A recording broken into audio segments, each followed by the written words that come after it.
Miss Hanson, picture. Who else do we have? Candidates, any candidates? Rob.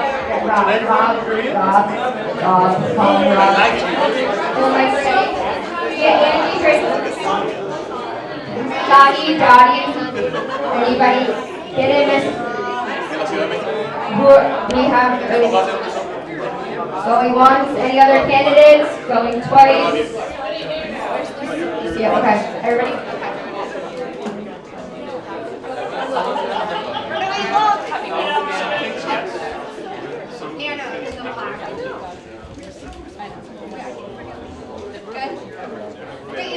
Is Poncho in it? Poncho? You're in it? Poncho, please get in. Please. No, get in.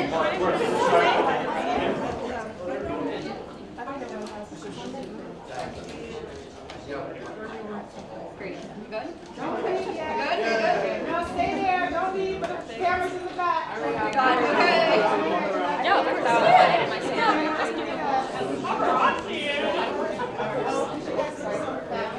these will all be on our social media, so we all share. Can you go behind us and get the Miami? Yeah. Okay. Linda is the timekeeper, as we say. No, I did. Thank you. All right. We're going to get started. So, thank you. Good evening, fellow Democrats. Obviously, the room is on fire tonight. Hot outside, hot in here. Earlier today, I got a glimpse of the opening of the Obama Presidential Center, and it was a reminder why we're all here. President Obama inspired a generation with 3 simple words: yes, we can. And tomorrow we celebrate Juneteenth, and on Sunday we celebrate Father's Day. At a time when so much of the news is filled with negativity, these moments remind us of the progress that we've made, the people who inspire us, and the values that bring us together. Change does not happen by accident. It happens because people like you show up, you get involved, and you do the work. We are creating change we believe in. So thank you for being here tonight. This forum has been in the planning stages since March, and it would not have been possible without the dedicated forum committee of the Miami Beach Democrats. I'd like to thank our board of directors, our committee members, and our many volunteers who have helped make tonight possible. I also would like to thank our incredible co-hosts, the Greater Aventura Democrat Club, the Miami-Dade Young Democrats, and the Miami-Dade Democratic Party. While we know there has been challenges and frustrations along the way, we are committed to working together, building unity, and turning Miami-Dade blue once again. I would like to recognize the Greater Aventura Democrat President Steve Friedman, the Young Democrat President Adrian Pena, and Miami-Dade Democrat Party Chair Laura Kelly. We would also like to point out a very important local election race. On August 18th, voters will elect a new Miami-Dade County Commissioner for District 5. Rob Piper is a longtime Democrat activist, community leader, and the only Democrat in that race. He is the candidate who reflects our values, our vision for the future of Miami-Dade County. Thank you, Rob. And thank you for all the candidates here tonight for stepping forward and giving voters a voice. We would like to give a big thank you to the Hotel Marseilles, the Mandel family, and the Backyard Restaurant for providing us such a wonderful home for this event. Finally, I'd like to recognize our moderator for the evening, Alfonso Poncho de Anda, who has graciously volunteered his time to bring us together tonight. Poncho is a Democrat and a member of the Democratic Party, County Party, APEC, as well as one of the most recognizable personalities in Spanish language television. with a career spanning nearly 3 decades in radio and television. He has hosted programs on Telemundo, Univision, TV Azteca, and Mundo Fox, including Cada Dia and El Factor X, and numerous national special events from the Billboard Latin Music Awards to the Tournament of Roses Padre? The Rose Parade. Yes, Yeah. thank you. That's important. Throughout his career, he has interviewed some of the biggest names in entertainment, and he has become a trusted voice for Hispanic audiences across the United States. We are honored to have him moderating tonight's forum. So with that, I'm going to pass it over to Pancho. Enjoy the forum, and let's get Democrats elected.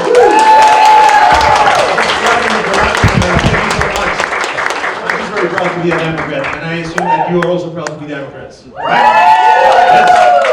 Good evening, everyone, and thank you for joining us for this 2006 Democratic Primary Forum.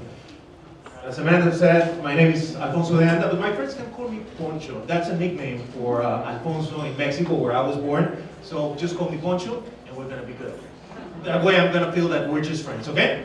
We're good for that, okay.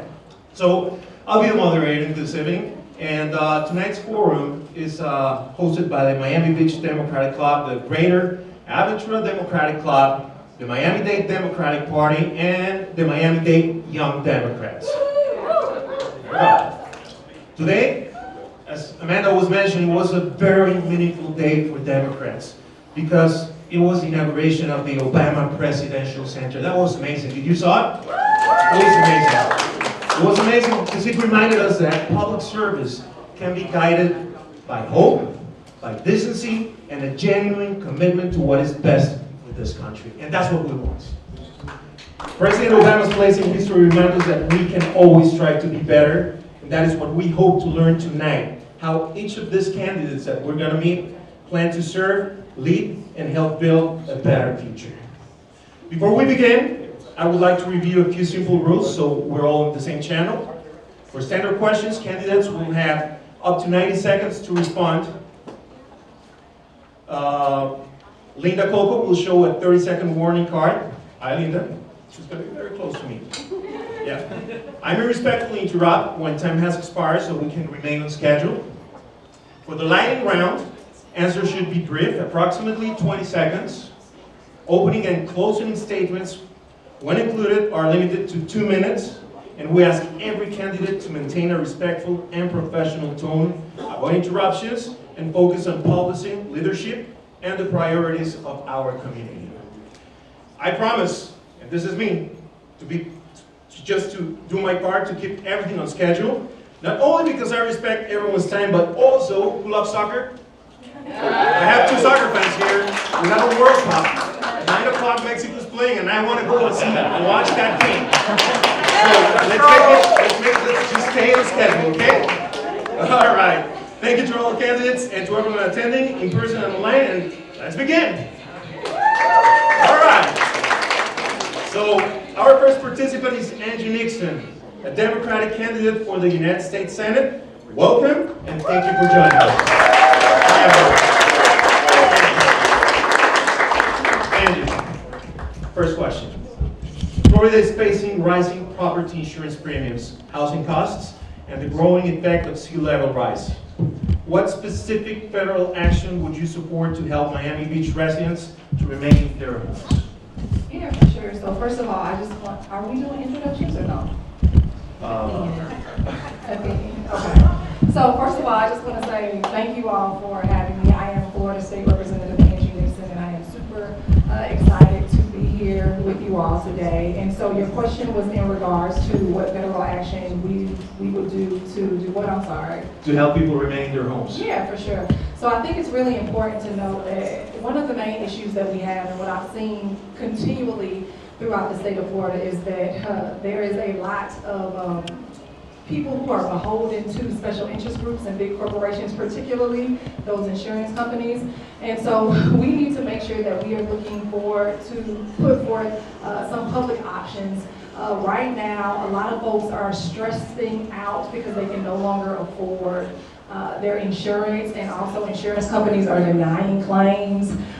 They are also causing people to go into lengthy, long litigation, and so we need to rein them in. But I believe we need to have a fully funded public option so that we can make sure that folks are staying in their homes. We also need to make sure that we are investing in more infrastructure and not using that money on expensive political stunts like Alligator Alley, because that money was designed to make sure that we are shoring up our infrastructure. And so those are just a few of the things that I would look at. Excellent. And you have spoken about corporate price gouging. What specific legislation would you support to reduce the cost of groceries, housing, and insurance for Florida families? Sure, so thank you for that question. I think it's really important to let you know what I've already been doing in regards to corporate price gouging. So there have been times when tons of Floridians have called my office stating that there were different prices in certain communities as it relates to certain grocery items. And so we were able to stop one of those corporations from price gouging hard-working and low-income communities, and I basically just used my platform and pushed back and told them I'm somewhat of an activist as well as an organizer, and told them that they do not want that type of bad press. But we definitely need to make sure that we are enforcing folks or finding these big companies that are jacking up prices during times of emergencies or in hard-working communities, and making sure that there's some teeth behind that type of legislation. But one of the things that we can do initially is we need to really look at repealing a lot of these tariffs that are happening right now. They have caused the price of groceries to go up, they've caused the price of gas to go up, and we need to be making sure that we are putting that money back in regular everyday folks' pockets, as opposed to the people who have a lot of stock in these things. You know, Donald Trump's net worth has gone up over $4 billion since he's been in office, this most recent term, and so has his family members. And at the end of the day, we need to make sure that we are stopping corporate greed, and we can do that by fining them very heavily when they are price gouging. Thank you. Andy, next question. How has your personal experience with public schools shaped your position on funding public education and the expansion of private school vouchers? This area is really near and dear to me because I lost my cousin to the school to prison pipeline because he wound up going to a neighborhood school that was not fully resourced, and my mom wound up sending me across town at a more fully funded magnet school in Jacksonville, Florida. And so what I have done in the state legislature is actively push back in regards to these voucher programs. I am happy to let folks know that I've continually been endorsed by the FEA for making a stance as it relates to these voucher programs. But look, what I can do when I become your next United States Senator is I definitely would encourage and push for Congress to impeach that WWE lady that is leading the Department of Education, and I am going to vote to remove her. And then we need to make sure that we are holding the purse strings as it relates to federal dollars and not allowing them to trickle down to state governments that are giving away our public dollars to for-profit corporations, corporate schools, and things like that. Look, I learned that from Ron DeSantis, and I learned that from Donald Trump. They like to withhold money. We can withhold money the right way so that they can make sure that they are educating our children the way in which they need to be. Florida has moved significantly toward Republicans in the next elections, in the recent elections actually. How would you win over independent voters, which are very important, in Central and South Florida who may view your progressive record as too polarizing? So I think it's really important to note that Florida is not a red state, it is a rigged state. And I am happy to let you all know that I go and meet people where they are. I'm also happy to announce that we had some Republicans that came to my town hall meeting 2 days ago, and they let me know that they have changed their party to Democrats so that they can vote for me in the primary because I am speaking to voters and the issues that concern them. At the end of the day, I have always stood up for hard-working, everyday Floridians. I will continue to push back against corporations and big money that's in politics right now. And that is the way we win voters. We have to go meet people where they are. I want to be clear, right?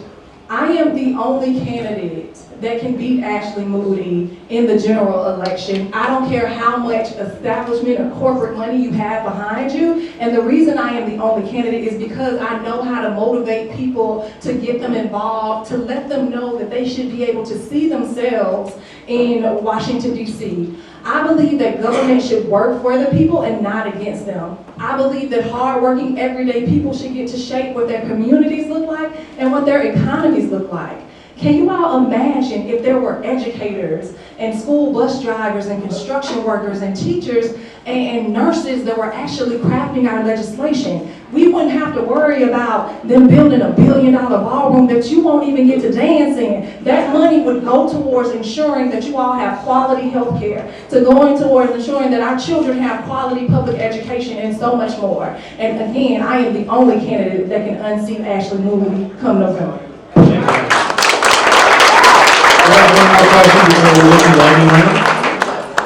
The question Seems is, like lightning already. what is your positive vision for Florida, and what is one specific action you would take to move that vision forward? My positive vision for Florida is one, again, as I stated earlier, where hardworking everyday people like you get to shape what our communities look like and what our economies look like. Medical debt is the leading cause of bankruptcy in our country. I want you all to think about that. People are literally going bankrupt because they're trying to stay alive. One of the main policies that I would push towards is Medicare for all. And I know folks will try to say that, oh my gosh, that's too progressive, it'll cost us too much money. I literally just told y'all they're spending $1 billion on a ballroom you won't dance in. They are spending nearly $2 billion on a war of choice. They are spending millions upon millions of dollars on a reflective pool that is now green. Like, they have the money. They just don't have the morals and the values to do the right thing. And that's why we need to send hard-working fighters to Washington, D.C. People who know what Floridians have been up against and who've been on their sides, fighting them tooth and nail when all of these attacks were happening. And so that is my vision for Florida, one where people don't have to lay awake at night to wonder about how they can just afford to be alive. It costs so much money for us to just be alive. And meanwhile, we just produced the world's first trillionaire. What does that say about us in this country if we have people that have fought and put their lives on the line and they are living homeless on the streets, but we have trillionaires? We need to tax the billionaires. We should not be making trillionaires. We need to make sure that hardworking everyday folks can afford to live here in our state, and that's what it would look like for me. All right, so now we're going to be moving to the next round, okay? So you're going to have 20 seconds, and approximately 20 seconds. Just try to stay on that time. It's going to be fast. You ready? Yep. All right, first question. What is the first policy you would prioritize during your first 100 days? Yeah, so the first priority I would prioritize is pushing for Medicare for all. Definitely. We need to, I know it's going to take incremental steps, and so we actually need to force them to come back to the table to extend the ACA subsidies, and then we can work to reform ACA and then push for Medicare for all. But those are the first things that we need to do, because again, medical debt is a leading cause of bankruptcy, and I've talked to way too many people who aren't going to the doctor because they don't have the money for it. Very good. What is the biggest issue facing Floridians right now? The biggest issue that I am hearing, because I've traveled across the state and I've talked to thousands of Floridians, is again, people, it costs too much money just to be alive right now. And so affordability is the main issue. And if we did not pass that big BS bill, because that's what it is, right? Like, we need to make sure that we are going back and repealing that bill and making sure these billionaires pay their fair share so that we can invest in the resources that hardworking everyday Floridians need. All right. What is the most important thing Democrats need to understand about Hispanic voters in Florida? think the most important thing that Democrats need to understand is that we all want the same things. We all want to be healthy. We all deserve and want to be prosperous. We all deserve and want to be safe. And we just need to make sure that we are going out and talking to each other and actually pushing back against all this hateful rhetoric and this division. We all want the same things and we all deserve the same things. But we cannot continue to allow these greedy billionaires at the top and these corrupt politicians to continue to divide our communities. We are all the same race, we're the human race, and we again want the same things. What must Florida Democrats do differently to win statewide? Well, what Florida's need to win statewide is they need to make sure that they elect me during the primary so that I can go out and ensure that we can help motivate voters to come out and to vote. But we gotta go talk to people, y'all. We gotta expand outside of these four walls that we are in and in those meetings that we're in. And we have to have good conversations.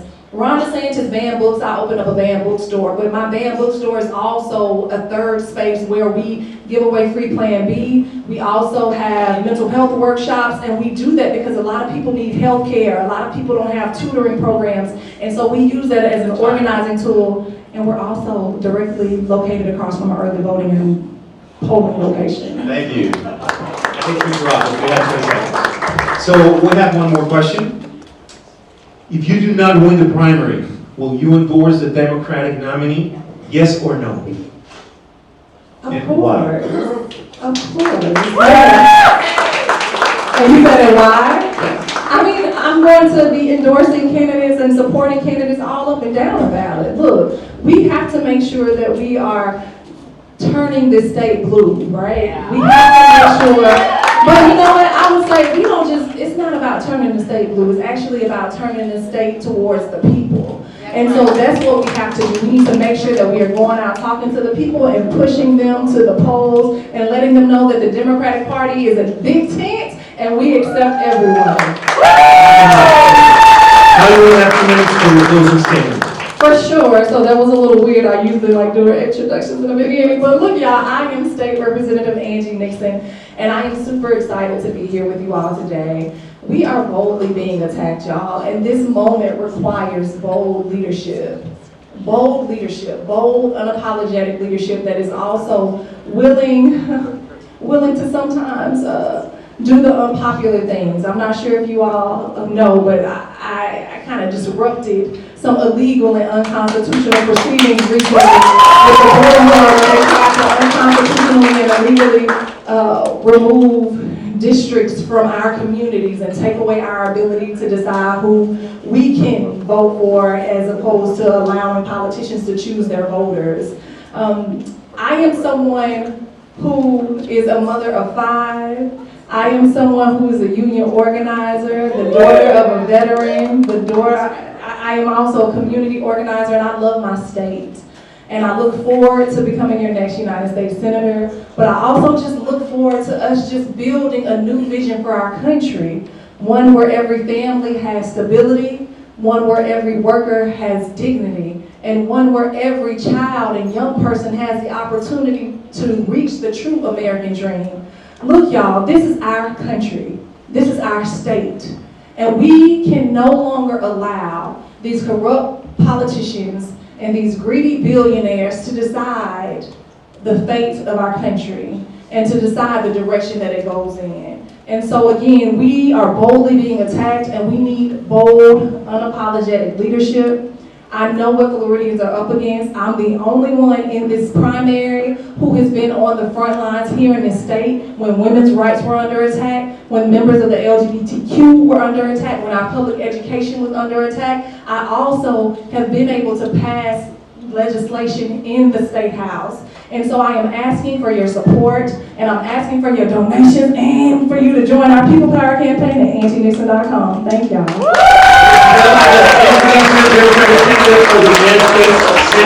you so much. Now we're going to have a few minutes before we take pictures, and we get ready for the next candidate. All right.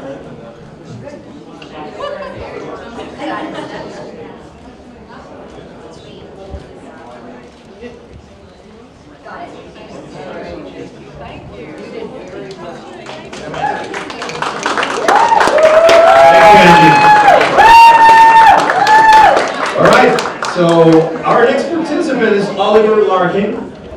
There's some time to talk to him. Thank you so much. Amazing guy, Democratic candidate for the United States Congress. Oh, thank you. Welcome and thank you for joining us. Thank you so much. Thanks, Dan. You want to stand? However you feel more comfortable. Yeah. Okay. You want to stand? I'm going to give you just a brief introduction in who you are, and then we'll start with the questions. Great? All right. You want to do a brief introduction? Yes. Yeah. Good evening, everyone. Good evening, Democrats. Let me hear you. My name is Oliver Larkin. I'm a Democratic candidate for United States Congress in District 25. We run from Miami Beach all the way up to Delray Beach in the Tri-County coastal area. I'm coming into this race as a campaign worker, as a union organizer. I actually stood up and organized a union with the Communication Workers of America in my workplace, fighting for economic justice and dignity on the job, to build power for myself and my colleagues and every single worker that deserves a union. I'm someone who spent over a decade in the progressive movement. When I was 23 years old, I quit my job as a line cook after college and drove to New Hampshire to volunteer for Bernie Sanders' presidential campaign. I was the 6th hire in the state of New Hampshire, traveled the entire country, and after that campaign was over, I've continued my work with the International Brotherhood of Teamsters, with New Florida Majority, passing 2018's Amendment 4 to restore voting rights to over 1 million Floridians. And I've spent my career building power for the Democratic Party, and I decided to step up and run because our state is in crisis and South Florida deserves better leadership. And that is exactly what we are offering, a 100% grassroots funded campaign running on progressive policies that we will get into. So I will leave it there and let's get started. Let's get started. Great question. You have worked for, and you were mentioning as a progressive activist within the traditional Democratic Party. How would you build a winning coalition in South Florida where some voters are skeptical of the Democratic Socialist label? Yeah, we're doing it right now. If you look around the room, the folks in our t-shirts, our campaign volunteers, these are the young voters that too often Democrats are missing out on turning out in our primaries. We're giving young people a reason to register as Democrats. In a closed primary state in the state of Florida, if you are a non-party affiliated voter, you are disenfranchised. You cannot participate in some of the most consequential elections in our state. So we're giving people a reason to be Democrats, and we're bringing them into the party. And once you register as a Democrat, then you see the possibility of electing candidates of your choice, engaging in the primary process, and then building power statewide for those general election races in November. So I believe very strongly that we need to build a Democratic Party in the state that is inclusive of everyone, that embraces progressive ideals. And when people see the most popular Democratic Socialist elected officials in the country, Bernie Sanders, Alexandria Ocasio-Cortez, Zoran Mamdani, these are the folks that are carrying the banner of the Democratic Party for new generations, for millennials, for Gen Z, and that's exactly what we're trying to build here in Florida, bringing in an inclusive party for everyone, whether you are a New Deal, FDR Democrat, all the way to a Democratic Socialist, or anywhere in between. Whatever brought you into our party, we're giving you a reason to continue engaging and to build that statewide coalition and but winning a tough seat in District 25 that Republicans are coming after. What federal funding or legislation would you prioritize to protect South Florida from flooding and climate-related infrastructure risks? And how would you build support for it in a divided Congress? Yeah, that's a great question. It's something that we hear about on the doors. We've been canvassing. We've knocked on over 20,000 doors, made 30,000 phone calls throughout South Florida in the district. And property insurance comes up time and time again. I've spoken with seniors, veterans who served our nation in uniform and are on a fixed income, and they see their property insurance bill double from $3,000 to $6,000, and the math just simply does not add up on a fixed income. What we experience here in Florida with the property insurance crisis is due to hurricanes, it's due to flooding, but if you go out west, it's due to wildfires, it's due to extreme drought. So what we need is a federal national homeowners insurance policy that is going to guarantee that when a storm hits our coast, that we're not going to see private insurers be completely liquidated. I've been over on the Gulf Coast seeing homes that are covered in tarp still from storms that were several years ago. The insurers have not had the capital to be able to properly fill out the claims that homeowners have filed and paid premiums for years and years. So we need the federal support We also need the infrastructure upgrades.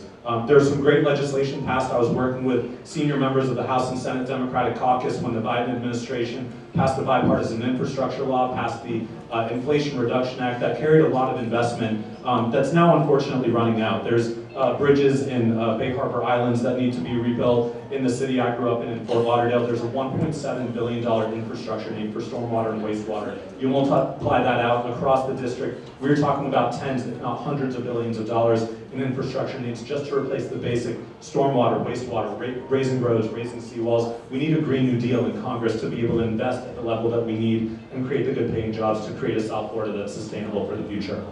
First question. Education is largely governed at the state and local levels. What can a member of Congress realistically do to protect public education, LGBTQIA+ students, and educators? Yeah, I would start with, I'm not going to be endorsing any Moms for Liberty endorsed school board candidates as a member of Congress, I'll tell you that much.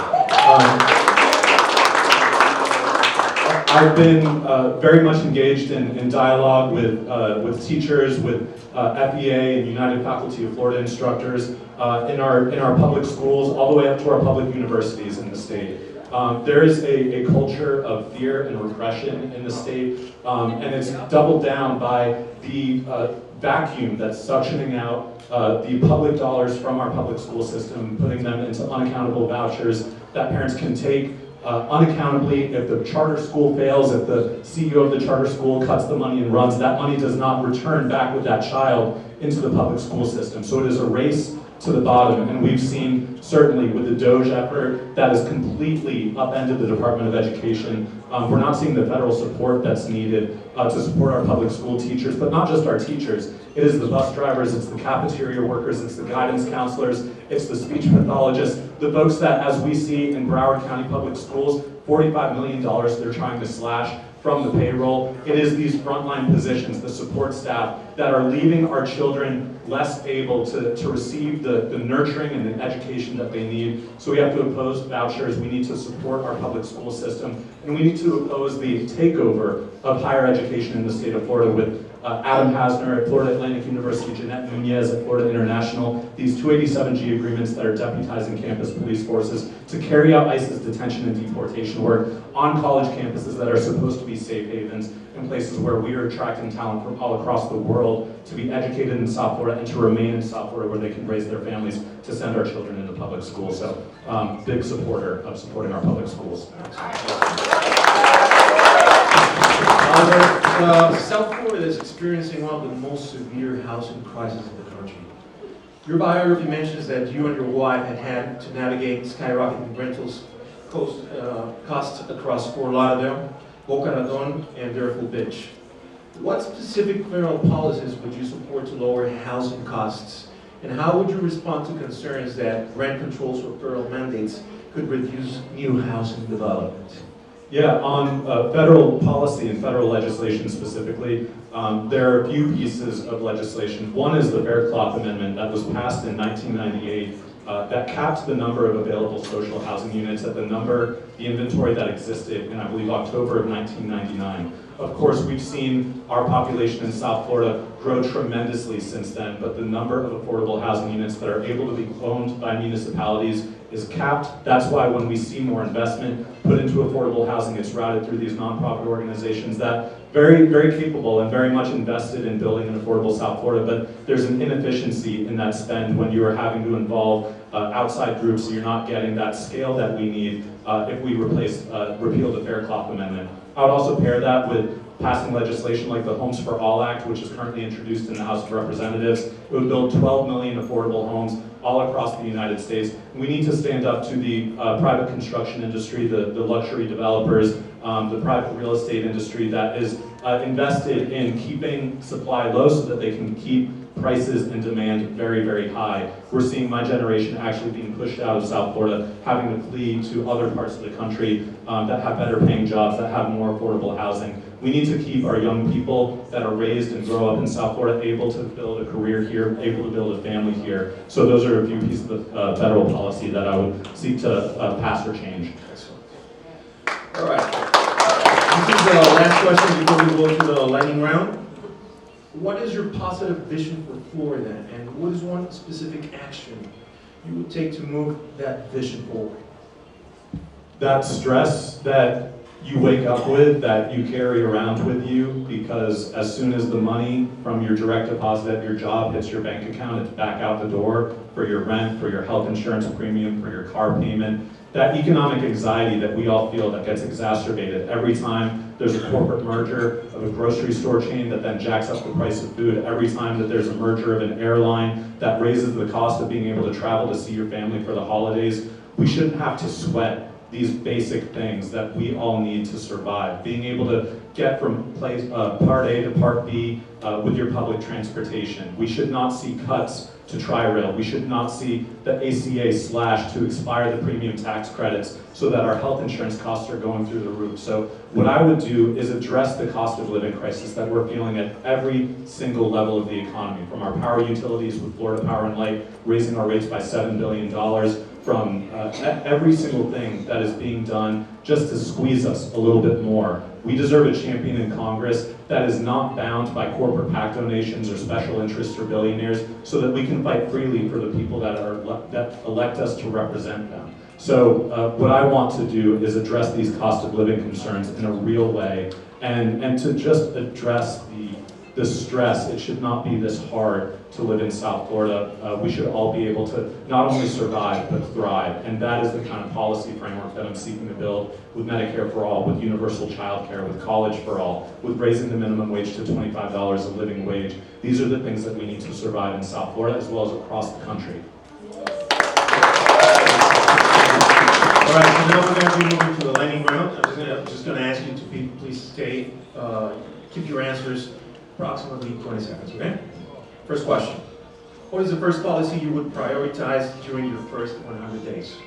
Like Representative Nixon, it's Medicare for all. We are just beginning to see the ramifications of the expiration of the premium tax credits in the ACA. With Medicare for all, expanded and improved, no premiums, no deductibles, no co-pays, covering vision, hearing, dental, mental health care, reproductive health care, the right to abortion without restriction. We need everyone in this country to be able to see a doctor when they are sick, when they feel ill, and not feel restricted by cost. Second question. What is the biggest issue facing Floridians right now? I think it's the economy, it's the cost of living. The Wall Street Journal covered recently, we saw in migration during the COVID-19 pandemic and in the years that followed. We're actually now starting to see that reverse because there's such a lack of affordable housing, because jobs don't pay enough, and because we're seeing cuts to our public transportation, rising costs across the board, whether you're a renter, whether you're a homeowner. We need to lower the cost of living to keep people in South Florida. What is the most important thing Democrats need to understand about Hispanic voters in Florida? That when we have Democrats that think it is politically expedient to throw our immigrant communities under the bus, when we have Democrats in the state of Florida that vote for the Lake and Riley Act and give ICE this power to run roughshod over all of our constitutional and civil rights, the right to due process, the right to privacy, the right to not be accosted by an agent of the state that is accountable only to Kristi Noem, Tim Homan, and Donald Trump, we have to embrace our cultural diversity and fight for a pathway to citizenship. We need to abolish ICE, prosecute those that have harmed us, violated our civil and constitutional rights, and create that pathway to citizenship. Yeah. What is true that Democrats do differently from the same way? I think what we need to do is embrace the progressive roots of our party, the things that got FDR elected 4 times, that had a New Deal majority, a New Deal coalition in the United States Congress for half a century, that you will notice was the golden age of the American economy. As much as there were deficiencies, as much as people were left out of that New Deal coalition, we did not see recessions. We've seen so much economic turbulence in the past several years as we've seen the Democratic Party feel that they need to nominate candidates that are further and further to the right. If we stand on our progressive values, if we nominate candidates that truly know which side we're on the side of the working class, then we will be back to winning this state. That's right. If you do not win the primary, will you endorse the Democratic nominee? Yes or no? Yes, I'll be voting for every single Democrat running against a Republican in the state of Florida. Excellent. So now you have 2 minutes for your closing statement. So Miami Beach, we've been drawn into this new district together. For the past 11 months, I've been campaigning in Broward and Palm Beach County in District 23 with my background as a progressive organizer, as a campaign worker, as someone who was raised in the city of Fort Lauderdale, who cares so deeply about the direction of our state. The reason that I decided to step up and run is because I could not conscience the losses that we suffered in 2024 and the direction that our state has gone in. We are in an existential crisis, one that is more acute in South Florida than in other parts of the country.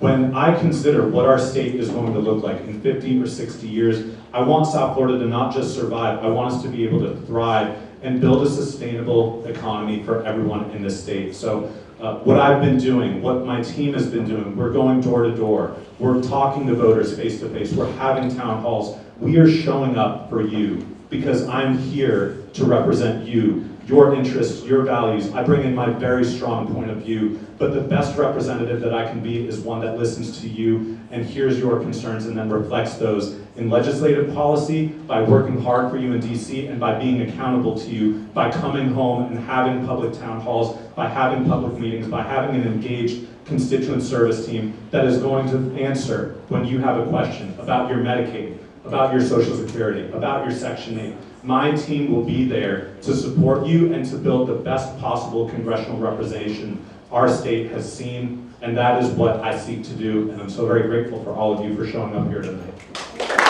U.S. Congress candidate, Oliver Larkin.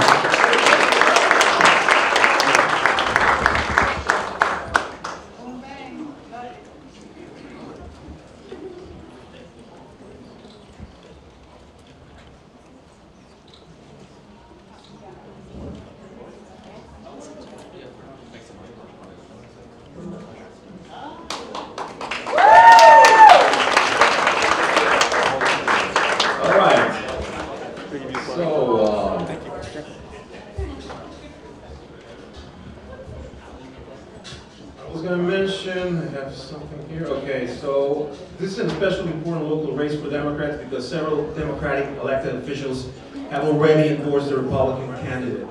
District 5 is the seat formerly held by Commissioner Aileen Higgins. Rob Piper is a longtime Democratic activist, community leader, and current president of the Coral Way Democratic Club. For years, he has worked to engage voters, support Democratic candidates, and advocate for issues affecting Miami-Dade County residents. He's now seeking election to the Miami-Dade County Commission in District 5, where he hopes to bring his experience in community, organizing, and public advocacy to local government. Please welcome Rob Piper. Yeah.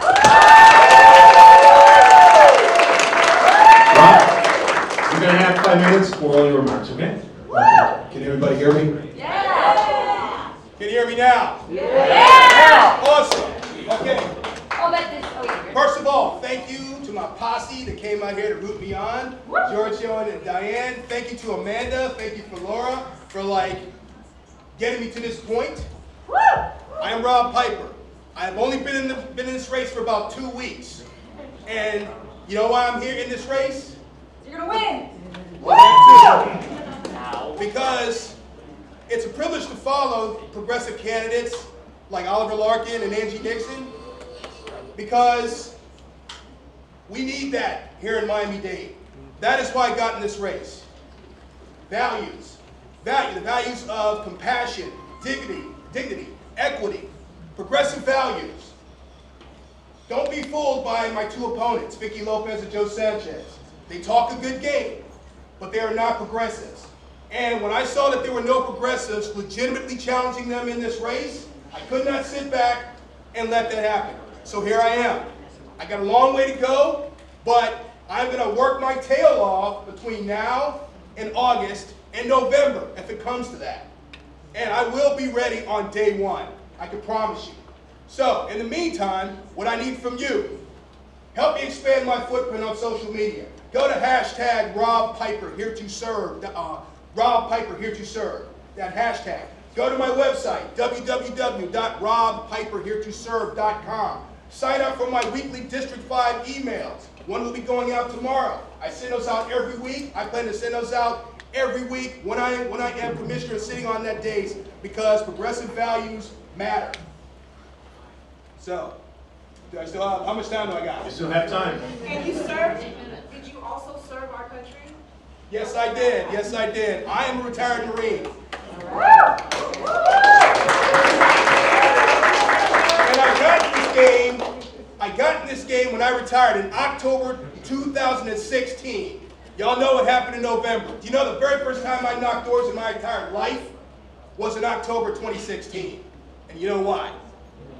Now, ever since then, I've had the privilege of working for Donnie Joseph as her aide. I've had the privilege In of... the Florida legislature, so legislative experience. Yes, thank you. I've had the privilege of serving in the campaigns of our current county mayor. I've had the privilege of leading the Democrats of Coral Way. I've had the privilege of working as an organizer with the Miami Beach Democratic Club. And this is the culmination, running for office, the ultimate form of volunteerism.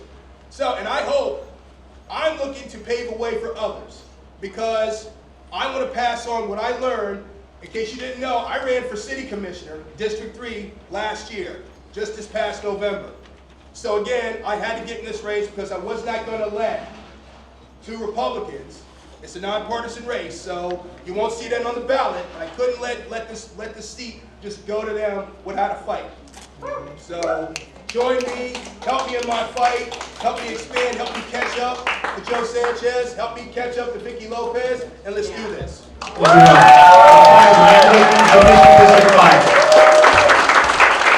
By Lucia Baez-Geller. So Ashley, yeah, you're first.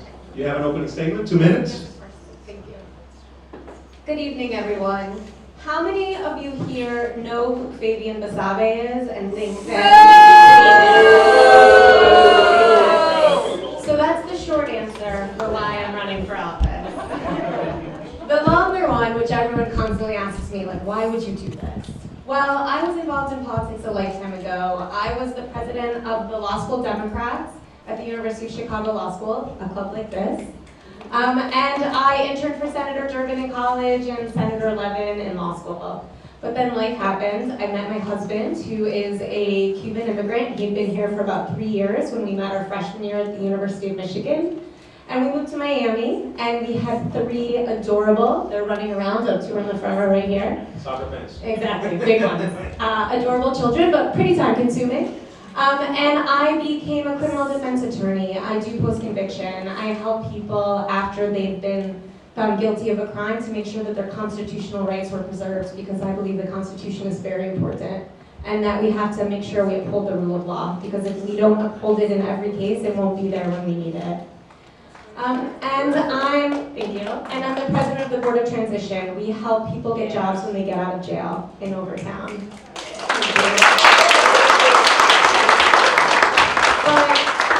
I didn't really do anything, and that was a full-time job. That took all of my time. We knocked on doors for presidential elections, and I gave money to candidates here and there, but I really was not involved in politics. And then 3 years ago, I found out I had breast cancer. And it really rocked my world. It made me think a lot about my legacy and about what I wanted to take my time away from my kids to do and the world I wanted to leave them. And I realized there were so many important issues out there, like gun control, LGBTQ rights, vaccines. This was after October 7th. Education. We were moving backwards in time. Condo prices and insurance. And therefore I realized I had to stand up and run for office. Thank you, Ashley. Okay, you have 2 minutes. Thank you. Good evening, Democrats. Thank you all to all the club members, everybody for hosting us tonight. I'm Lucia Baez-Geller, and I'm running for Florida House District 106 because I know that we need some real leadership in 106, and we need a representative that's going to have the courage and the ability to fight for us in Tallahassee. And I'm also going to send Fabian Basabe to retirement, an early retirement. I grew up right here in Miami Beach on 12th and Euclid in public housing with a Cuban father, Colombian mother. And because of her sacrifices, I knew that I had to give back. And that's why I've given the past 20 years of my life to public service right here in District 106, becoming a teacher, advocate, and then an elected official on the school board. And I'm running because I've worked with families, I've looked at parents in the eyes through some of their most difficult moments, And I've also had the opportunity to help so many people, especially in elected office. And I want to continue to do that because I don't talk about public service. I live it, I breathe it, it's who I am. I fought for our public schools, I've worked for our families, I fought for civil rights while on the board. When all the attacks came from Tallahassee in 2022, I was there, I took the position trying to help, and when the big fights came to me, I took them on with a lot of courage, and I didn't back down, and that's who I'm going to be in Tallahassee, and that's why I've earned the respect and the endorsement of so many current and former elected officials that represent 106, Commissioner Tanya Bott, Donna Shalala, Michael Lugora, David Richardson. Today our families are struggling with too many costs, too many issues, healthcare, and Tallahassee, all they focus on is political distractions, and I will be ready to serve 106 on day one and bring people together to make a change. Thank you, We're now going to turn to open questions, and our first question is going to be for you, Ashley. Coming from a non-political background, what is one pragmatic solution from your legal career that you believe could help gridlock in Tallahassee? Yeah, the most pragmatic solution I learned in my legal career is that if you want to get things done, you can't scream from the rafters. You have to actually work with people from the other side and find common ground. And that is something that I've done for 25 years. I do federal criminal defense, so we have the FBI has investigated my clients for years. And the way to get things accomplished is to work together with the other side to convince them of why you're right. And I've done that this entire time, and that's what I plan to do when I go to Tallahassee. There are so many issues that should not be political, that are nonpartisan, that can make the world so much better for people in Florida. For example, these insurance prices that are so high, that just keep going up and up, that's an issue that affects everyone. That's not a Democrat issue or a Republican issue, and it's something that we need to be able to find solutions. We need to figure out a way so that our insurance prices don't go up every year. Same thing with these crazy condo assessments that keep going. That my mother-in-law had a condo assessment that was the entire price of her condo in 1 year. That is crazy. People cannot afford that. We need to figure out how we can get loans, no interest loans to people so that they can actually afford these, and that we don't have all these people in our community who live on fixed incomes being kicked out of their homes. So those are the types of practical solutions. The environment is something I think everybody agrees with. It shouldn't be partisan. We live in Miami Beach. We are at ground zero for flooding, for climate change, and we need to create real infrastructure and real change so that we can have a real future with environmental resiliency. And none of these things are partisan. And I'm going to go to Tallahassee and work across the aisle to get those things done. Based on your family's experience, what specific economic policy would you champion to help working families that are struggling with the cost of living in District 106? Well, the cost of living is something that I don't just talk about, I live myself. I'm an 82-year-old mother on a fixed income, and every single day I worry about what would happen to her if she didn't have our help or anything like that. There's a lot of things that we could do. First of all, we have a housing crisis. We need to work on housing affordability, making sure that we are providing the necessary resources to people, whether it be workforce housing, which is something that I was able to work on while on the school board, bring people together so that people can live where they work. Right now, the commutes, spending money on gas, it's affecting the quality of life of people. And so we want to make sure our working families have quality of life and that they can get to work in an easy way. We also need to make sure that our working families have access to health care, that we are lowering prescription costs, that we are expanding Medicaid here in Florida, which our governor has continuously not taken the federal funds, leaving money on the table. Florida has one of the highest uninsured rates. One bad accident, God forbid, or one disease is leaving people on the streets. And we also need to make sure that people with incomes, dual incomes, they are still at risk. And even with two people working in the house, the ends are not being met. And so we want to make sure that we're paying people a living wage and making sure that they have the resources they need to get their family ahead and build a future. Thank you. All right, so now we're going to move to a round of short questions. You're going to be answering first, Ashley, and then Lucia. This is the question, the first question. Sorry, these are the 20 seconds? No, this is not the 20. You're going to have 90 seconds per question. We're going to have 5. It's just a round of short questions. And we're going to, all right, so it's going to be you actually, the first one. District 106 is facing rising housing and insurance costs. What specific state policy would you support to help working and middle-class residents to remain in this community? Yes, that is something that on all the doors we've knocked, that is the biggest issue I think everybody has, is the rising costs. One of the things that I'm most excited about in running for office and becoming a state legislator is getting to speak to all the experts in the field and learn the best policies and the most practical ways of getting all this stuff accomplished. From what I've looked into so far, it seems like there's so many options. For example, we can create a policy like a homestead exemptions where the price of your taxes can only go up so much. We can do the same thing for insurance, where insurance prices can only go up so much every year. It's crazy that all of a sudden they can give you a new price every year. Another option is that car insurance, for example, they charge you a specific premium, but then if you don't use that premium and the car insurance company gets too much money after a certain amount of time, they have to give it back to you. We can do the same thing for insurance companies here. Open it up to the private market and basically say they can charge a certain amount of money because there could be an environmental disaster, but if there isn't, they need to give it back to us. Put it back in the pocketbooks of the people. Thank you. Yeah, same question. When talking to people, we're hearing a lot that property insurance is a huge problem. And the issue here is that we are seeing a lot of seniors being priced out of their homes. We are seeing people that cannot afford to remain in the communities that they lived in, which is a problem. People have lived here decades. And the other issue is that we have a lot of lies from Tallahassee saying they're doing reform after reform after reform, and they promise us that with these so-called solutions that the prices of property insurance are going to be going down. And what we've seen instead is that all the policies that they've been putting out have been protecting the insurance companies and not the policyholders. And while they keep bailing out the property insurance companies, the bills get higher for the citizens. And we know that to be true. So what we want to do differently is we need to make sure that there's transparency and accountability when the insurance prices go up, that we demand that they have accountability to explain why.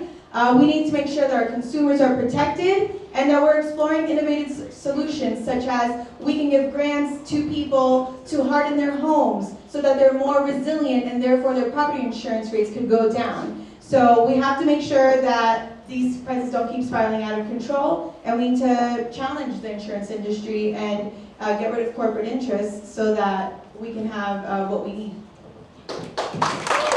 Okay, so the next question, Lucia, you're going to go first, and then Ashley. You're going to have 90 seconds as well.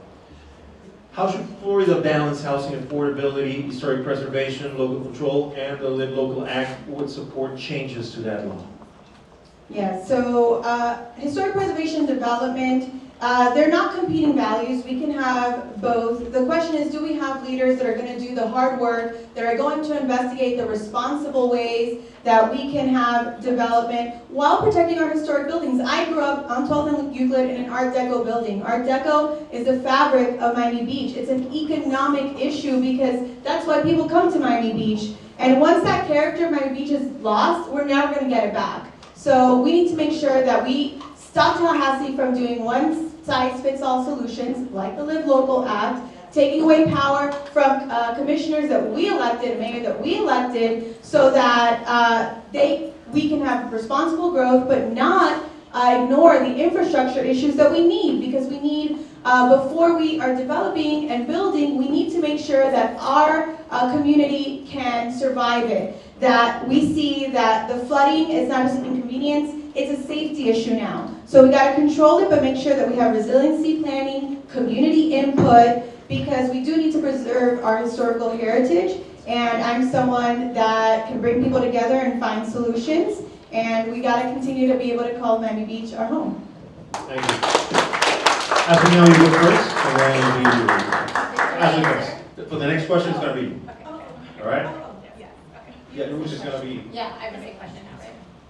What should be Florida's top public? Do I know how to answer her question? The historic Oh, sorry, yes, I'm sorry, yeah. Yes, as Lucia said, Art Deco is the identity of Miami Beach. My family and I just did the Art Deco walk a few months ago, and it is incredible. 4 years ago, our local boards had control of all of these zoning decisions, all of these Art Deco preservation decisions. But Tallahassee has taken that away, slowly but surely, which is what they also did with Live Local, saying that we can build these buildings that go against the local decisions by our commissioners.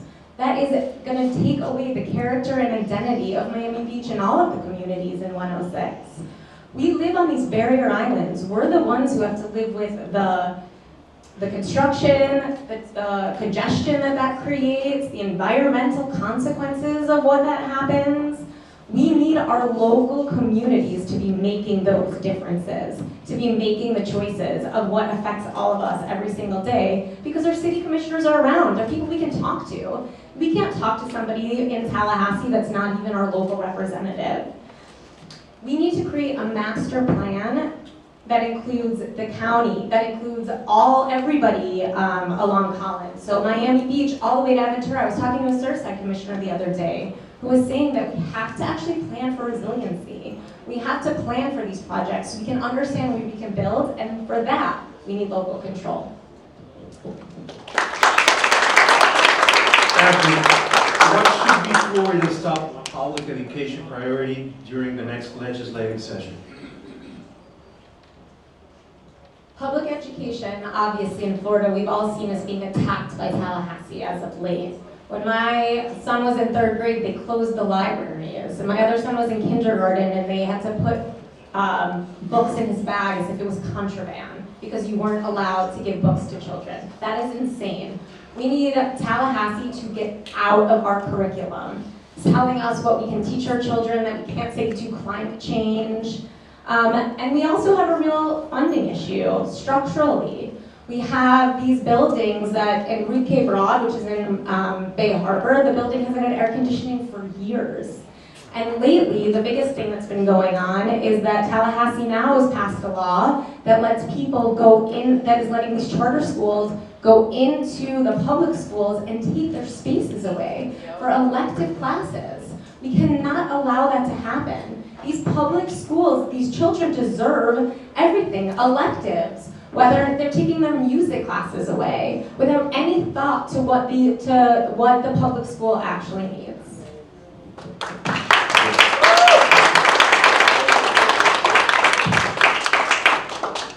Public education is not something that I just care about. It's something that has been my life's work, my life's purpose. First spending 15 years teaching teenagers, some in this room, at Miami Beach Senior High, and then helping to govern Miami-Dade County Public Schools as school board member, the 3rd largest school district in America. And so I was there when Tallahassee asked teachers to do more with less. I was there when Tallahassee was cutting teacher pay, and it was hard to retain teachers, and we had classrooms that we were struggling to find teachers for. I was there when the culture wars set up by the Republicans in Tallahassee were being used to attack our students and the dignity of our students and to distract people from the lack of work that they were doing. Our governor has done many press conferences while I was on the board saying that he is helping out education, while in the meantime they're siphoning money away from our schools and giving them to private entities, and there's no way to trace where that money is going. So we absolutely need to make sure that our schools are fully funded. We need to make sure that we are taking care of all affordability issues so that teachers can live where they work. And we need to continue to work on protecting our public schools because our teachers, they are working hard and they should be able to have good lives, and our students should be able to achieve academically, and Tallahassee should not be intervening in those choices, and I will never stop fighting for children, families, and public schools. What role should the state play in helping coastal communities prepare for flooding and climate risks without making the region less poor? Yeah, so I've lived here in Miami Beach for 40 years, so unfortunately I've seen the decline of our climate resilience face on, and we've seen the climate resilience is one of the greatest threats to District 106, and that's facing our homes and our businesses and our infrastructure and our properties. And it's really become a public safety issue when we see cars on the side of the road, when we don't have access to buildings. And Tallahassee, just like with many other things, it's just talking points. And we need to find the resources, bring them back down to Miami Beach. Miami Beach, Surfside, Bell Harbor, Aventura, we're paying a lot of taxes and we're not seeing that investment back into our communities, especially when it comes to climate resilience. And we need to have safety upgrades. We need to have make procurement decisions that are in favor of support of helping our climate resilience. And we need to make sure that we have infrastructure first planning, that everything that comes up in our city, in District 106, has been studied, that the effects have been studied, traffic, quality of life, and that our district can actually support some of these. And so this is a coastal community, it's different, it's not the same as Orlando or Jacksonville or anywhere else, and we do need our local governments to be able to decide on how to save our city, and we cannot afford 4 more years of falling behind while the water keeps rising.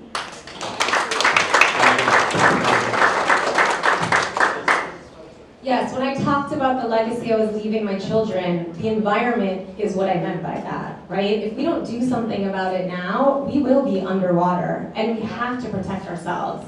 I've been involved with Miami Waterkeepers since its inception, like 15, 20 years ago. We have been working to find solutions, and we need to figure out how to find them. And instead of focusing on figuring out how to stop the flooding and how to make Miami Beach more environmentally resilient, Tallahassee's preempting us from actually doing something. A friend of mine's daughter went to the Surfside City Hall to try to get plastic bags banned, and learned that Tallahassee won't allow that. Local governments are not allowed to ban plastic bags. How insane is that? We live in a place where the streets flood so bad in king tides that my children kayak down the streets. My daughter and I on the weekends collect bags and bags of trash that are floating in the ocean, and yet we're not allowed to do anything about it. We need to work together, like I said before, with the county, with all of the different communities. We need all the commissioners working together to create a real master plan so that we can create a real solution. We can't solve these problems in isolation, and we need to be open to innovation, because that is the only way that we will really solve this problem.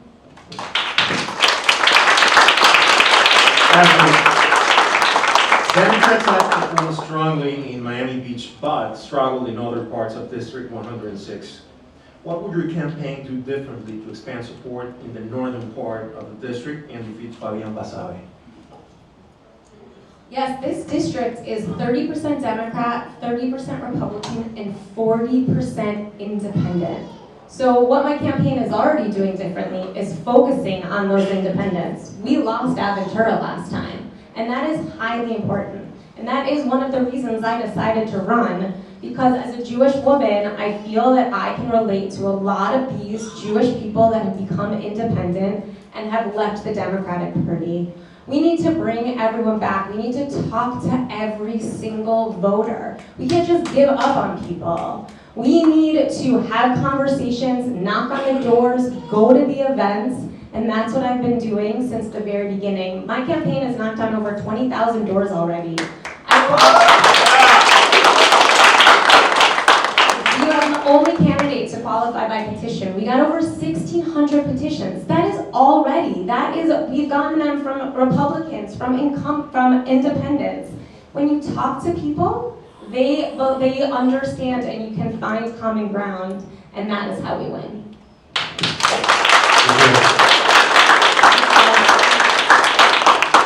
I've been fortunate enough in my time as a public servant here in District 106 to build a lot of coalitions. It was part of the work I did as a teacher and as a school board member, representing different community groups, different people, different organizations, different leaders, working with leaders in every single municipality in 106. I have worked with them in order to protect our schools, and many of them do not have the same vision as the other. And I was able to work in a nonpartisan environment to get things moving. But as a Democrat, what I've learned is that people want to be heard. And a lot of people think that we only show up to get people's votes. So we have to be around all year long and showing how Democrats are working for the issues that improve quality of life, and that we are the ones that are making sure that, you know, the streets are good and that we are resilient and that all of these things. And we have to actually listen, and we have to meet people where they are and be able to go into rooms that we're not comfortable going into, because we do have to talk to everybody.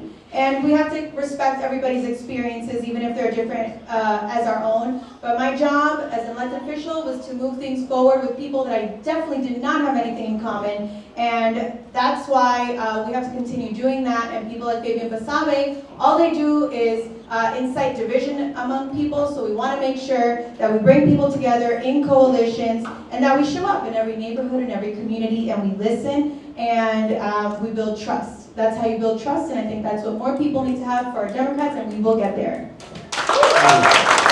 Okay, before we move to a lightning round, I'm going to ask a specific question to each one of you. We're going to start with you, Ashley. Which current Florida law do you believe poses the greatest threat to the individual liberties of District 106 residents? I'm sorry. I'm so sorry. Repeat the question. Lucy was asking if she can go. No. No. It's not a specific question just for you. Okay. Oh, sorry. Just for you. Okay, sorry. Repeat Yeah. the question, please. I'm sorry. Okay. It's my fault. So, which current Florida law do you believe poses the greatest threat to the individual liberties of District 106 residents? And currently, I would say the one that people are the most upset about is Live Local. You know, it is, our community is unique. We are a barrier island, and we talked about the Art Deco, the preservation. We have a beautiful beachfront, small community that we need to preserve. And Live Local takes that away from us. It takes away the vote, it takes away the votes from the community leaders who live here and are our neighbors, and it also takes away the quaintness. It takes away the beauty of our communities, and it forces all of us to live with the consequences. We need to change Live Local so that developers cannot put a 16-story building somewhere that should only allow 3 stories.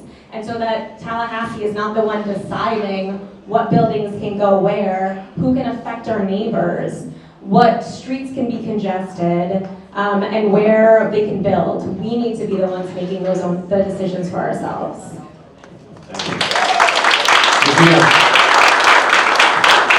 How do your family's experiences with political persecution and immigration inform your approach to Florida's immigration policies and the protection of refugees?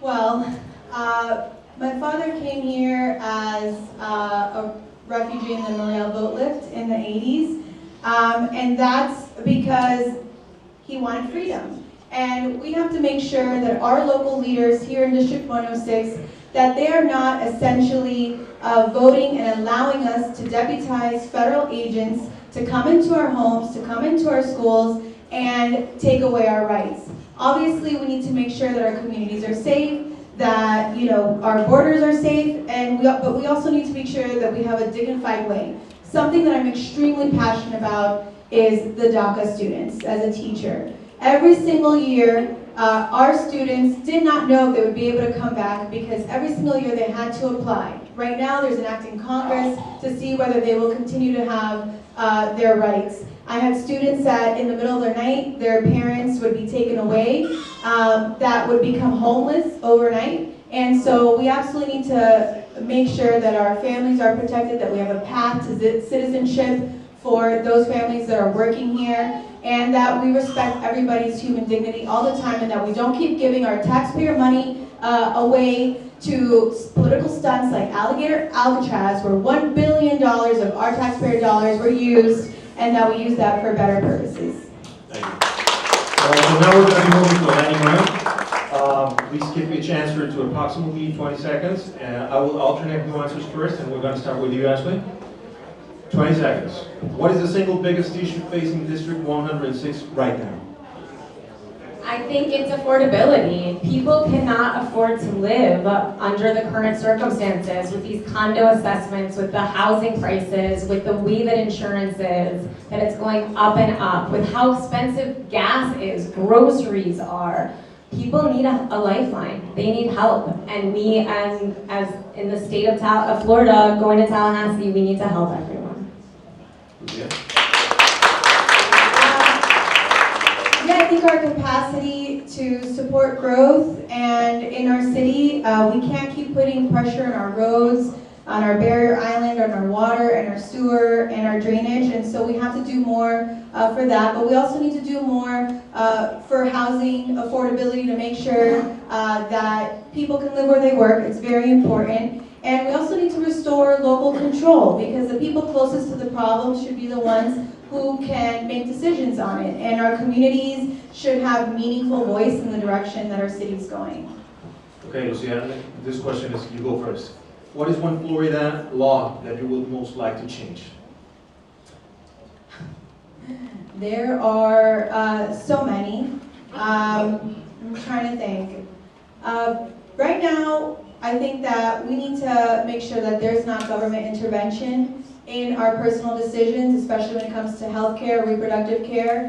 And we have to make sure that Tallahassee does not continue to preempt what we are doing in our local communities. I think local preemption is a huge problem. We should be free to decide for ourselves, period. Yes, local preemption is the biggest problem that is affecting us these days. That Tallahassee is slowly but surely taking power away from local governments to the people that understand and know what the issues are, so that we can't solve our own problems. That's what this latest tax law is anyway, right? It's trying to take more control so that Tallahassee has the purse strings, so that we as local governments can't fund our own police, our own firefighters. We need to keep control locally. All right. Now, we go back. What is one thing Tallahassee understands about South Florida? Tallahassee needs to understand that we stand up for ourselves and that we fight, that we won't take no for an answer, and that we will solve our problems. We will create a master plan. We will figure out our environment. We will decide where we are building things, and we're not going to sit down and take whatever they tell us that we have to do. What Tallahassee and politicians like Fabian Versabe misunderstand is that all they are offering us is fake solutions to problems that they have created after the Republican Party has been in full control of Florida for the past 30 years. They misunderstand that everything that's going on is their own fault, and we, the taxpayers and local communities, have been the ones to pick up the hard work and make sure that we are running and that their unfunded mandates don't harm us too much. Lucia, what is the most important thing Democrats need to understand about Hispanic voters in Florida? Well, as a Cuban, Colombian, American, I would say it's important that they understand that they're not all the same, they're not a monolith, that Latino voters, they don't just care about immigration and Latino issues, they care about everything. They also want to make sure that they can pay rent and that their children have a good future. So we need to talk to every aspect of life when we talk to Latinos and not just talk to them during election time. Ashley, should local governments have more control over development decisions? Yes or no? Yes.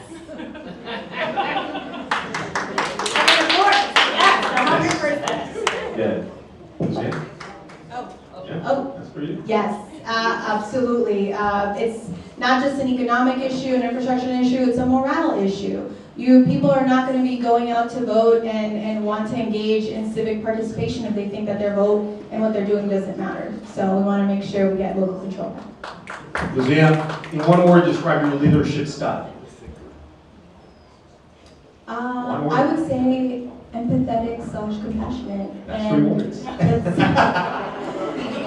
Just joking. Compassionate, loving, accessible, here for everybody. Just defining. I was defining what it meant. Ashley. Use as many words as possible. I will use 2. I am hardworking and practical, and I never give up. Thank you. Okay, one more question. We'll go with you for a session. If you do not win the primary, will you endorse the Democratic nominee? Yes or no? Of course, the goal is to get rid of Fabian Versabe. What about you? Absolutely, I think running for office, especially as a woman, is very important. We need to make sure people are behind the Democratic nominee and that they are part of the democratic process in all parts. Thank you to both candidates. Now you're going to have 2 minutes for a closing statement. We're going to start with you, Lucia, and then Ashley, you're going to have your 2 minutes. Okay, perfect, thank you. I've spent my entire career fighting, standing up to special interests, standing up to groups that were trying to take away rights from our schools, our children, our families, and people who don't always have a seat at the table, and it's been the privilege of my life to be able to stand up for people when they need somebody to speak up for them. And I did it not only when it was easy, but also when it wasn't easy, because I like to do what is right all the time. And when Governor DeSantis in Tallahassee and politicians targeted our schools, I was there. When extremists came after me personally with my face, their shirts with my face on a target saying, "Shoot your local pedophile," because I supported our LGBTQ youth, I stood up even stronger. And right now, all we have is distractions from Fabian and Tallahassee, and while people are suffering, life has become more expensive, insurance, healthcare, and life is just harder for our working families. And I'm someone who's already proven that I can bring results. That's why 15 elected officials have endorsed me. That's why I have the support of labor organizations, AFL-CIO, SEIU, Teamsters. That's why the people defending our civil rights like SAFE and Equality Florida have supported me and endorsed me. It's not because I'm promising that I will do something, it's because they've seen already what I have done. And so I grew up in this community, I will always defend this community. This community gave my mom and I, a single mother, all the opportunities that I've had, and I have experienced leadership, and I will be ready on day one, and I would be very honored to earn your vote. Ashley, now you have 2 minutes. Yeah, so thank you all for coming tonight. We've heard a lot about why it shouldn't be Fabian Basabe, but the next question is why me? It's because I have the best shot of beating Fabian Basabe. I am the hardest working candidate out here. I'm treating this like a full-time job. We have, as I said before, knocked on almost 20,000 doors. We're the only candidates qualified by petition, and that matters. That's how you win races, is by knocking on doors and talking to people and meeting them where they're at. I've been going to every community event. Invite me to an event, I will come. Check out my Instagram and you will see. And I have loved it. I have loved every aspect of this campaign. I've loved knocking on doors with my kids. I have loved going to community events because it's given me hope in this hopeless time. We watch the news and we think the world is ending. But you go to these events and I've met so many wonderful people that are doing such wonderful things. And it's given me such hope about our future. When I've knocked on doors, I've also learned what people want. They want a new, fresh perspective. People are sick of the same old, and that is what I will give them.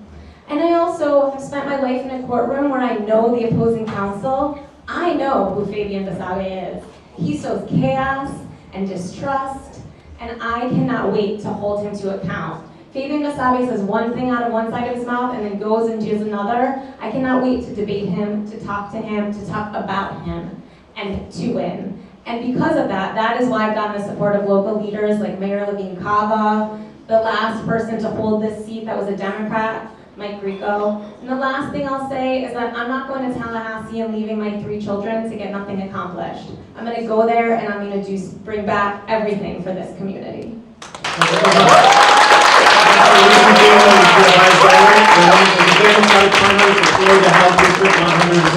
Thank you so much. Take a picture.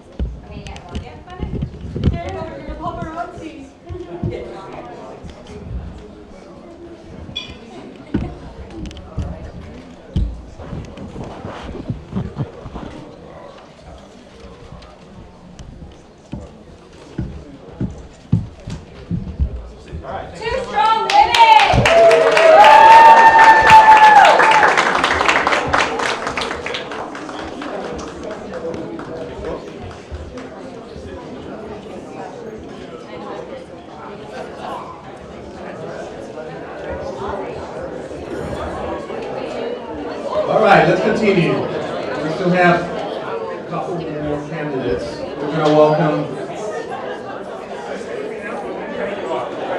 our next participant.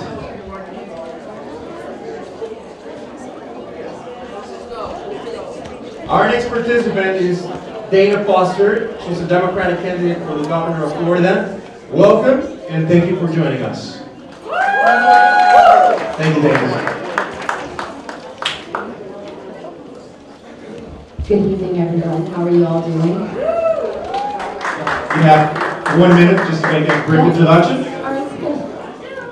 My name is Dana Marie Foster, and I'm running to become the Democratic nominee for Florida governor.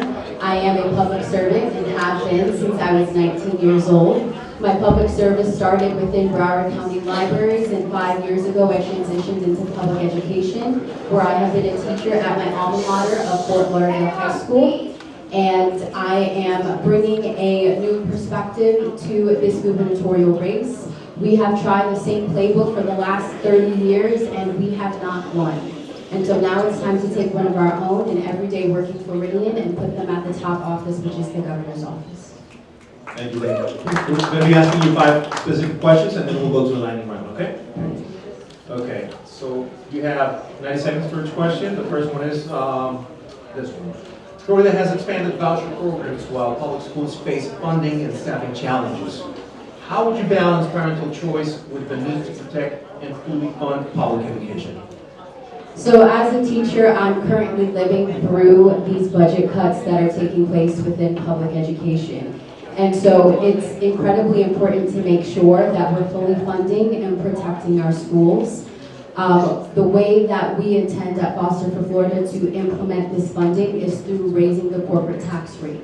When you raise it by at least 1 to 2 percentage points, you are able to generate revenue about $1 to $2 billion that we are able to inject back into the budget. Then as it relates to school choice, I do believe that parents should have the choice to be able to choose where their students go to school. However, I also do believe that public dollars belong in public schools. Florida insurance crisis is pricing families out of their homes. What is your specific strategy to stabilize the market and lower premiums, which are going up? Correct. So when you think about it in economics terms, right, if you have high demand for something and then you increase the supply, the price or the cost comes down. And so we saw a few congressional candidates that were here earlier when they discussed how they would implement some type of oversight legislation as it relates to the insurance crisis that we have across the country. So as it relates to Florida, we would leverage that type of legislation. In addition, we would make sure.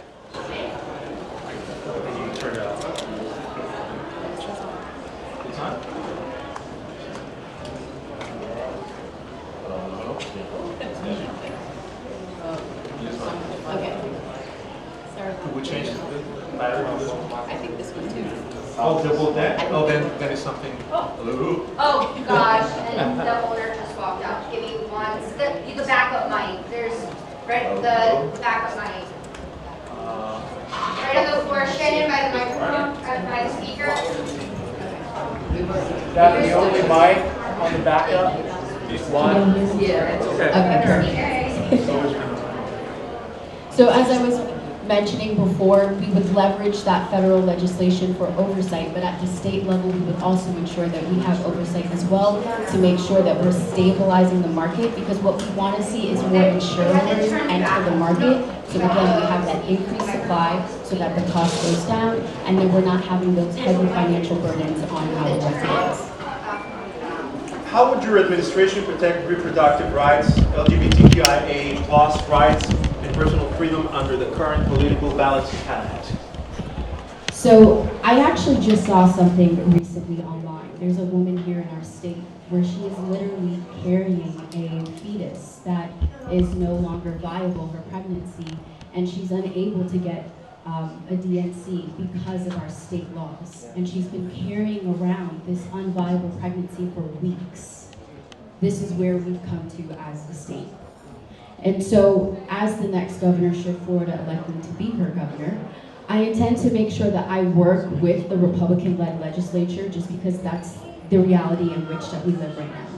So unfortunately, the Democratic leadership, we are a severe minority. So there is going to have to be a lot of bipartisan work as being the next governor and being a Democratic governor. And so I would work to ensure that we're repealing some of these mandates and these legislations that are enshrined within our state law. Same thing for LGBTQIA+ protections. As an educator, when the Don't Say Gay bill passed, that impacted my ability to be able to respect my students and their autonomy.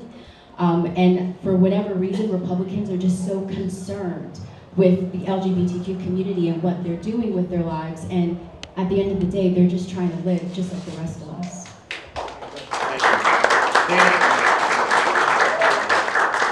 What does people first government mean in relation to local 287G agreements between law enforcement and agencies and us? What does people first government mean? Yeah. Okay. So people first simply means that, putting people first. We have an attorney general who has bullied local municipalities into signing 287G agreements, even with our public universities, bullying them into signing these agreements. And they are not mandated, they are optional. We have done everything that we needed to as a state to follow and comply with federal law. These 287G agreements, they're an excessive measure in terms of bringing discrimination, bringing divisive rhetoric, putting fear within the hearts and souls of our immigrant population. And as an educator, I'm seeing firsthand how with these 287G agreements, with ICE infiltrating our communities, we have students that are not coming to school because their parents are afraid to leave the house and drive because they think that they're going to get pulled over by ICE. And so we have to ensure that we have a governor that will put humanity on the highest of pedestal and making sure that we repeal these 287G agreements at the state level and making sure that we have a Democratic AG that will not bully local municipalities for stepping back and rescinding from these 287G agreements. One more question before we move to the lightning round. Okay. Dana, what role should the state play in helping coastal communities prepare for flooding and climate risk while protecting affordability? So I really appreciate the prior two candidates and the rhetoric that they brought about the Live Local Act and home rule.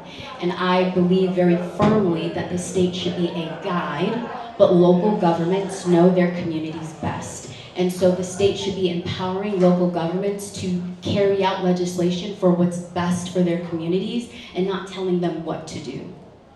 Perfect. So now we're going to move to the lightning round.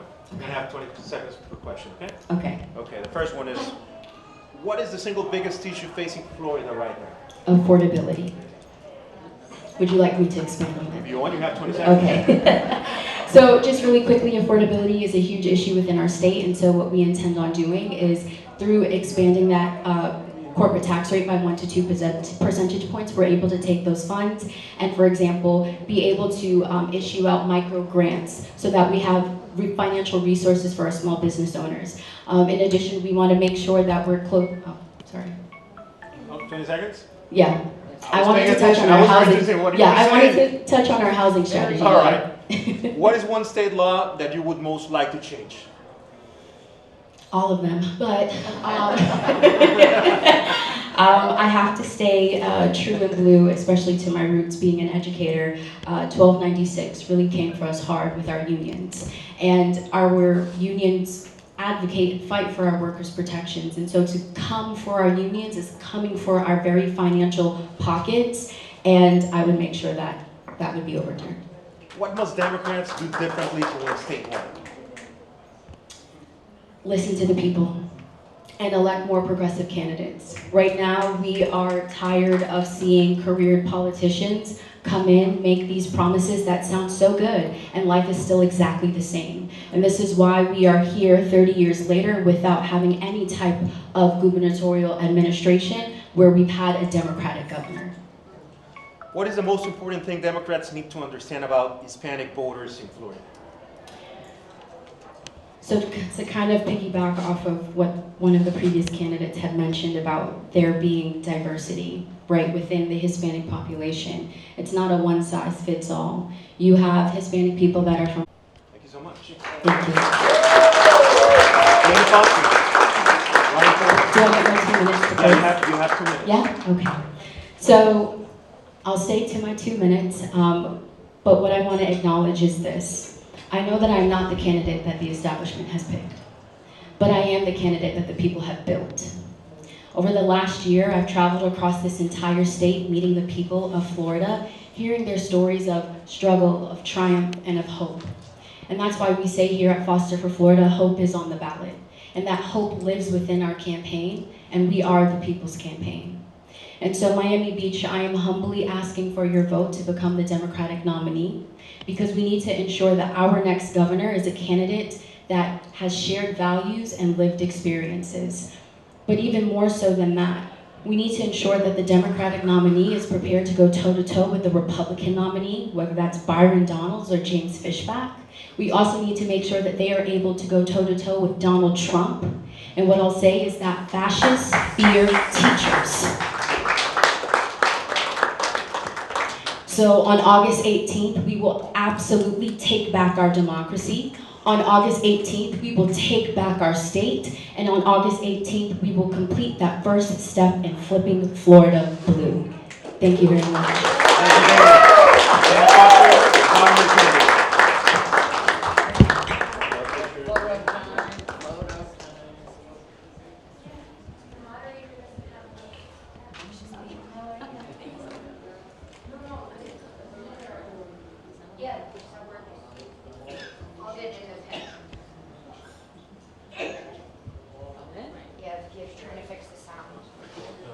Look at all the blue.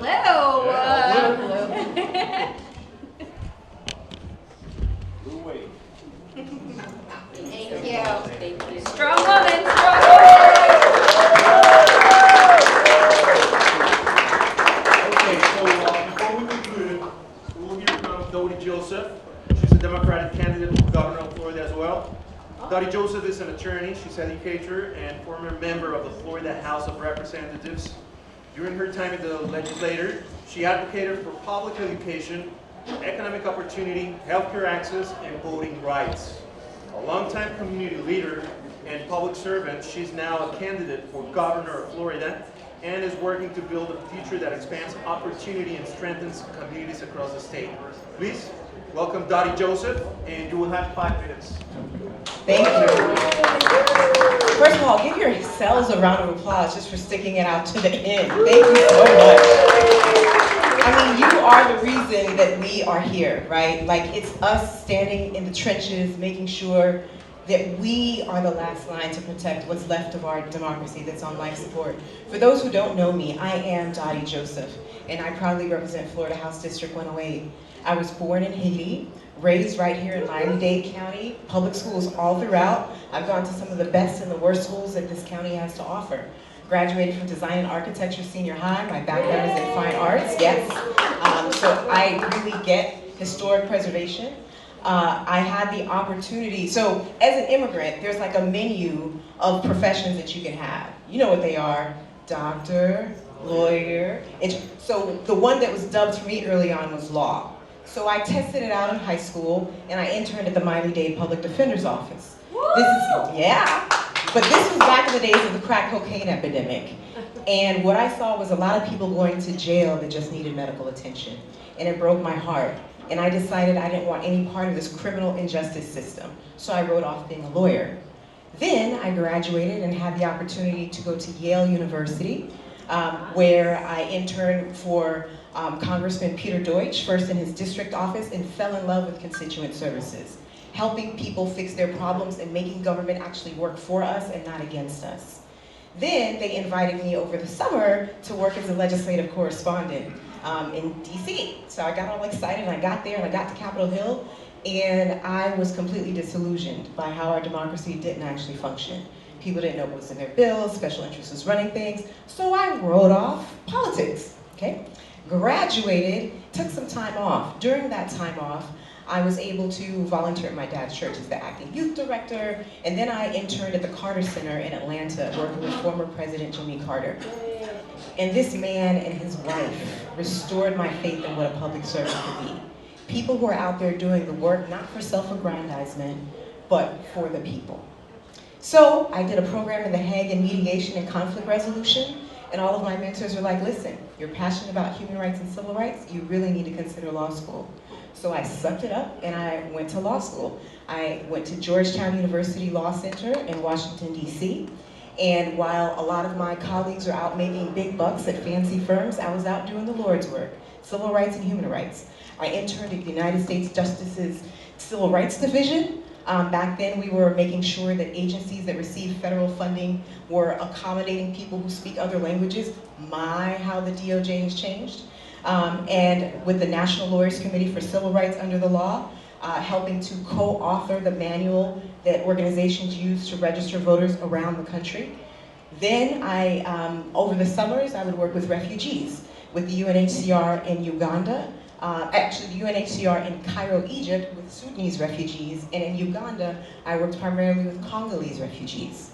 Graduated from law school, clerked for a federal judge, joined a civil rights firm where we litigated employment discrimination class actions all around the country. I wrote briefs that took us all the way to the Supreme Court, and I unapologetically kicked butt. I came back home to serve, became the first Black attorney to work at the city of North Miami Beach, assistant, deputy, and interim city attorney. Then I was involved in not one, not two, but 3 car accidents, none of which were my fault. And they made me take stock of my life and what I was doing. I was already a public servant, a job with a 6-figure income, pension, immigrant mom's dream, but I knew I could be doing more. So I resolved in that moment that for whatever time I had left on this great big ball of mud we call Earth, I would do as much as I can, for as many as I can, for as long as I can. So I didn't say I was going to run for office. It wasn't on a front burner or a back burner. That was like a Jonah Wales moment. So I took it out of the trash. Fast forward a year later, I'm now first vice chair of the Miami-Dade DEC, and was trying to recruit candidates for a particular seat where there was a gentleman who I love, and I think he thought he was doing the right thing, but he was selling out our community left and right, particularly as it relates to the public education system. So I decided to run. The firm that I was working at did not want me to run, so I left that job that paid me, so right now, as a state rep, I make $29,500 pre-tax. That's what I used to make in a month or two. That was a sacrifice I made. And think of any issue that we care about as a Democrat, those are the issues I've literally been championing in the legislature. It's not a theory for me. I know the people in the legislature and I've been actively fighting them, and I know what to do when I get to the governor's mansion, and I know who I'm dealing with, and I'm asking you to choose me as your fighter, because I'm here for fighting for nobody else but you. Thank you.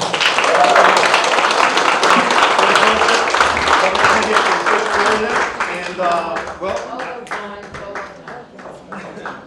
we're gonna take a picture. This pretty much concludes our night. Thank you to all the candidates.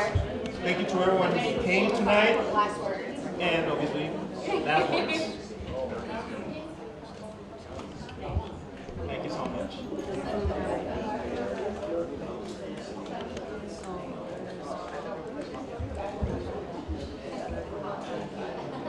Young Democrat right here. And I'll just say, check out my website, dotiejoseph.com. If you like what you heard, I need support. Drop in a little contribution. Every little bit counts. We have a long way to go. Thank you.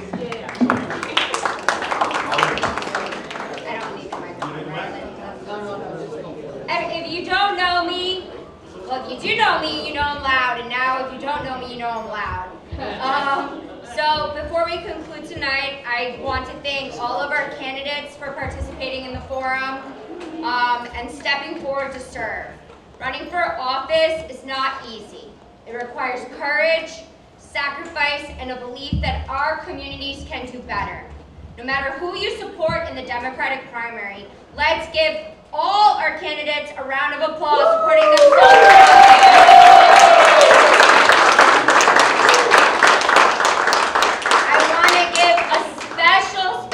thank you to our moderator, Pancho. I think it's the first celebrity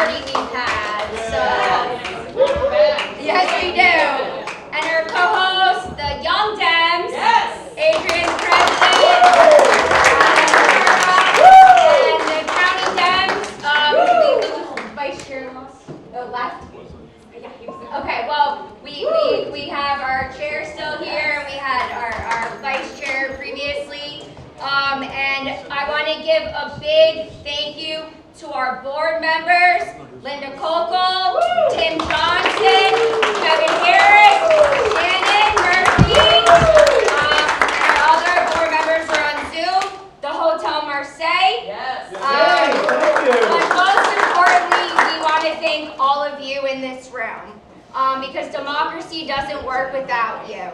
And with that, we cannot end tonight's involvement with here because this is just the beginning. So the question is, what can you do?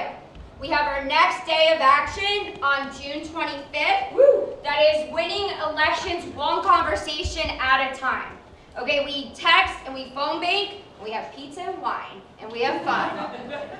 If you can't make it, we're having a summer volunteer challenge, which started 2 weeks ago. 2 weeks ago. And we're on week 3. I have to brag, I'm in the lead with what, 300 texts. Linda does like 30, 40 a week. That's awesome. Tim phone banks. He gets like 20 done a week. Every phone call matters. There are statistics for that. Third, if you're not a member of the club and you're a registered Democrat, it's $35. And you get to come to our holiday party for free. Fourth, if you don't want to become a member, you can make a donation. These events cost money. Our signs cost money. Our mass texting costs money. Anything from $5 to whatever you want to donate, we appreciate.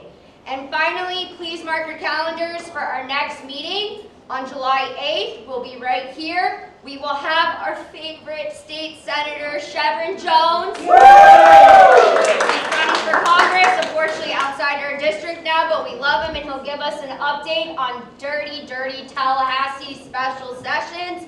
We will also have Senate candidate Alex Vindman, and we'll have a nonprofit transitions there to talk about their work. We really appreciate everyone, and we want to leave tonight remembering what brought us together. Tomorrow's Juneteenth, Sunday's Father's Day, and tonight, Democrats across Miami-Dade County came together in unity, optimism, and purpose. The real challenge is ahead of us, but it's all of our determination. The future is not something that just happens. It's everyone in this room who builds it together. So let's organize, volunteer, and vote. Let's turn Miami-Dade blue.